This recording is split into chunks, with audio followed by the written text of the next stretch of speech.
Boloh, kita juga tentunya melihat ya, mata kita tertuju terhadap Israel. Tadi sudah disebutkan, Israel ini tentunya dibackingi oleh Amerika Serikat. Akankah ini memang serangan dari Israel ini terjadi dalam waktu dekat? Kita sudah tahu ini sudah semakin meluas ke Lebanon, tapi ke Iran, ini apakah akan segera terjadi dalam waktu dekat menurut pandangan Anda? Ya, saya mungkin nyambung sedikit dari Mas Hussein dan Pak Tengku tadi. Menurut saya memang di satu sisi memang ada pembelahan seperti yang saya bilang tadi di awal, tapi di sisi lain saya melihat justru ada progres tadi disampaikan oleh Mas Hussein. Banyak orang bahkan negara yang menurut saya masih menggunakan nuraninya, atau bisa kita sebut itu menunjukkan bahwa nurani dunia masih terbuka.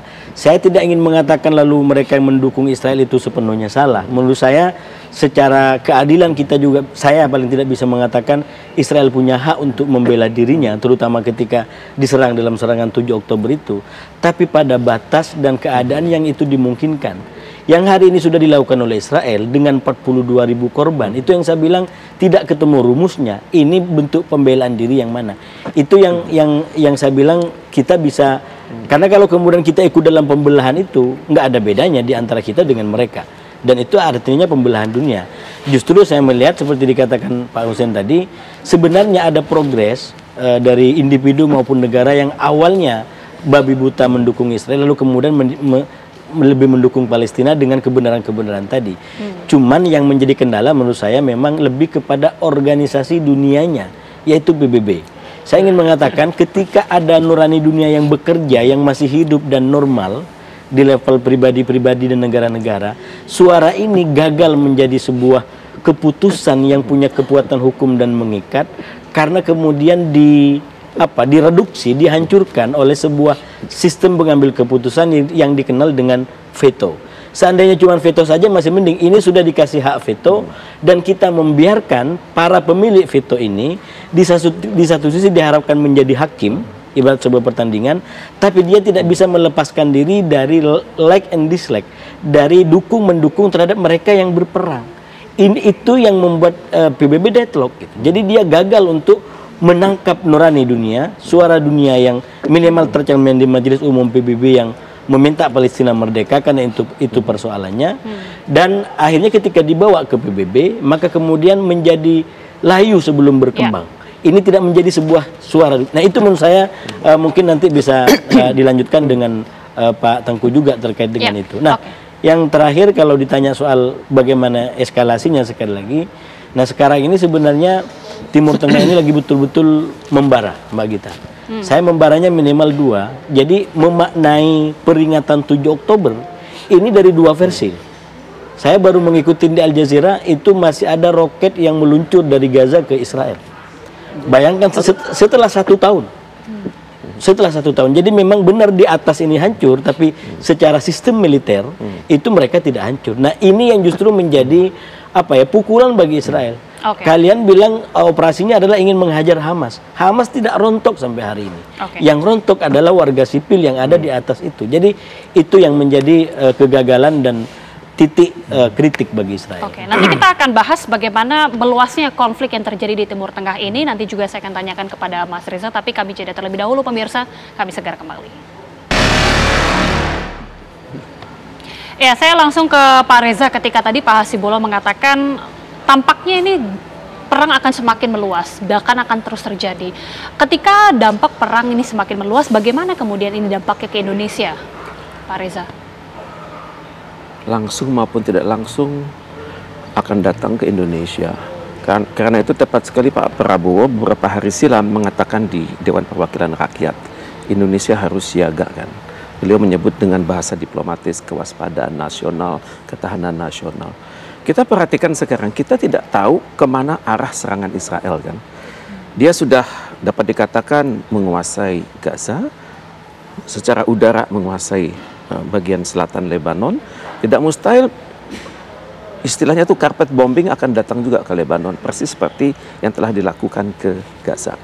Dari situ akan berlayar ke Yordan, kemungkinan besar ke Suriah, karena Israel sudah mengetes bahwa basis militer Rusia yang ada di Suriah sudah kena bom kan. Berarti secara tidak langsung membuat Rusia semakin menunjukkan posisinya berada di belakang Iran. Dan biasanya dalam kondisi sekarang kita melihat serangan-serangan dari Iran kepada Israel itu sudah semakin tepat. Kemudian juga sudah semakin sulit dikendalikan oleh namanya Iron Dome ataupun oleh namanya Arrow yang Israel punya tersebut. Jadi suasana kebatinan pemimpin itu kita nggak tahu ya. Apakah Israel ini akan melanjutkan, ataukah Iran akan menunggu dan untuk membalas. Tapi yang jelas potensi itu sudah ada. Misalnya Israel mengatakan sementara serangan saya sudah, Iran mengatakan sementara serangan saya sudah cukup. Tapi kalau Anda bertindak lebih jauh, saya akan serang Anda dengan kekuatan yang lebih dahsyat.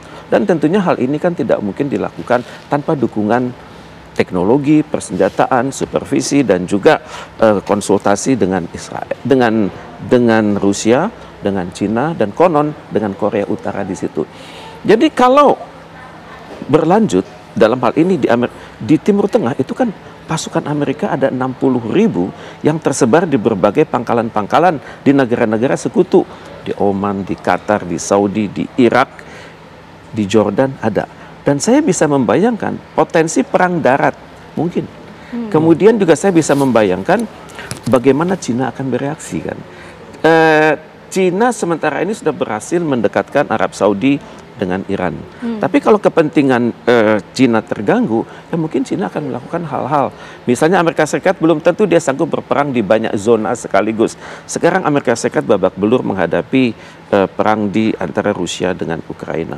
Amerika Serikat juga akan babak belur kalau Iran misalnya melancarkan serangannya kepada basis-basis Amerika Serikat yang ada di Timur Tengah.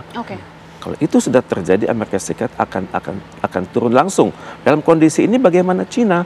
Ya Cina bisa melakukan inisiatif. Karena negara-negara adik kuasa yang lain sedang sibuk, ya Cina bisa melakukan upaya-upaya untuk menguasai Taiwan. Untuk menguasai pulau-pulau yang dipersengketakan atau atol-atol yang dipersengketakan di Laut Cina Selatan. Kalau ini terjadi kan posisi Indonesia sulit. Ada 400.000 penduduk Indonesia bekerja di Taiwan. Itu harus dievakuasi dengan persiapan yang luar biasa yang kita tidak punya. Saya mau langsung ke pertanyaan terakhir. Jika tadi ini bisa juga dijawab oleh Mas Hasibulat, saya juga akan tanyakan ke Mas Hussein. Mungkinkah Mas ini akan berakhir? Kalau Mas Hussein melihatnya seperti apa? Pasti berakhir. Namanya kejahatan, penjajahan selalu berujung pada satu akhir. Namun pertanyaan yang menurut saya lebih penting untuk ditanyakan, bagaimana cara kita turut mengakhiri ini, gitu loh. Karena kita mau tidak mau terdampak, dan kita Indonesia punya kewajiban konstitusi bahwa kita sepakat untuk mengakhiri segala bentuk kolonialisme. Jadi pertanyaannya kepada kita, ya sampai kapan kita akan terus sepasif ini, gitu loh. Nah, jadi kepada media di Indonesia, kenapa mulai redup bicara Palestina, bicara Gaza, sementara genosida enggak selesai kok, belum selesai, setiap hari puluhan terus dibantai, tapi kok kita cepat lelah. Kemudian kepada pemerintah, saya minta pada pemerintah nih, terutama terkait kebijakan platform yang jualannya di Indonesia ya, Instagram, kemudian juga Facebook. Ini mereka kan punya banyak masa di Indonesia nih, netizen Indonesia kan besar sekali. Harusnya pemerintah Indonesia bisa lebih tegas untuk membuat mereka ini menghormati kebijakan Indonesia dong. Oke lah, Amerika menganggap Hamas itu teroris, tapi Indonesia nggak punya ke arah situ. Jadi tolong jangan semua postingan-postingan netizen Indonesia itu di-ban semudah itu. Sekarang yang terjadi, pemerintah Indonesia seolah menutup mata. Jadi kita ini ketika berusaha menyuarakan Palestina, menyuarakan Gaza, selalu habis akun saya berkali-kali, habis akun teman-teman saya tumbang berkali-kali. Dan ini artinya usaha Instagram, usaha Meta untuk mengkerdilkan Indonesia sebagai sebuah bangsa pemerintahan yang memiliki satu kedaulatan. Ini menurut saya harus ditindak. Kemudian juga untuk masyarakat terus gaungkan boikot. Mudah-mudahan ini menjadi perhatian kita bersama, dan tentunya ini menjadi keperhatian kita